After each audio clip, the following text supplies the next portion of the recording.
ما تضيعيش عمرك في الشك والبحث عن الخيانة.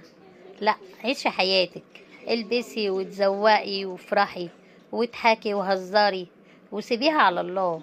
عيشي حياتك، بلاش توتر وتضيعي عمرك في يا ترى يا ترى يا ترى يعرف واحدة تانية، يا ترى بيخوني، يا ترى مش عارفة ايه، يا ترى هيسيبني، يا ترى هيطلقني، يا ترى ويا ترى ويا ترى. ليه تضيعي حياتك في كده؟